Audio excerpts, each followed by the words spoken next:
ก่อนจะไปหับชมคลิปอย่าลืมกดไลค์กดแชร์และกดติดตาม Subscribe เพื่อเป็นกำลังใจให้ข้าพเจ้าในการเฮ็ดคลิปต่อๆไปขอขอบใจสบายดีหมดทุกคนมื้อนี้เราจะมาเรียนรู้วิธีการเปลี่ยนฟอนต์ใน Microsoft Office Word ให้ขึ้นเป็นฟอนต์ภาษาลาวอัตโนมัติเรามาเริ่มกันเลยขั้นตอนทำอิฐเปิด Word ขึ้นมาสังเกตเห็นว่าฟอนต์มันจะเป็นฟอนต์ภาษาอังกฤษติดมากับ Windows เนาะถ้าเราจะพิมพ์เป็นภาษาลาวเราต้องได้เปลี่ยนเป็นภาษาลาวเปลี่ยนเป็นฟอนต์12เราจึงสามารถพิมพ์ได้ซึ่งปัญหานี่มันจะยากในการพิมพ์เอกสารหลายๆครั้งยกตัวอย่างว่าเราจะพิมพ์เพื่อหน้าอีกเราก็ต้องได้มาเปลี่ยนให้เป็นภาษาลาวเพราะฉะนั้นเราสังเกตเห็นว่าตั้งจากเราเข้ามาอีกเทื่อนึงมันก็จะเป็นฟอนต์ภาษาอังกฤษคือเก่าที่มันมานำ Windows หันเวลาเราไปลงหันเพราะฉะนั้นมื้อนี้เราจะมาเรียนวิธีการเปลี่ยนเนาะขั้นตอน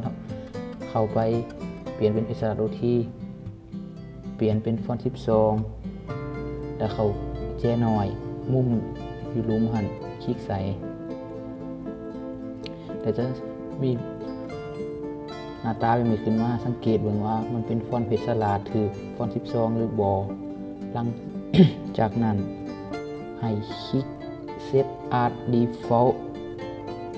ตัวทำ It This Document Only แมนใส่ได้เฉพาะครั้งนี้เพราะฉะนั้นคลิกเอาตัวที่2ตัวลุม All Document แล้วกดตกลงสำนี้ถือว่าเป็นอันสำเร็จเสร็จสิ้นในการเซตค่าให้เป็นอิสระ OT อัตโนมัติในเบิร์ดสนั่นเฮาลองมาปิดแล้วลองเข้าใหม่ลองเบิงเข้าเบิร์ด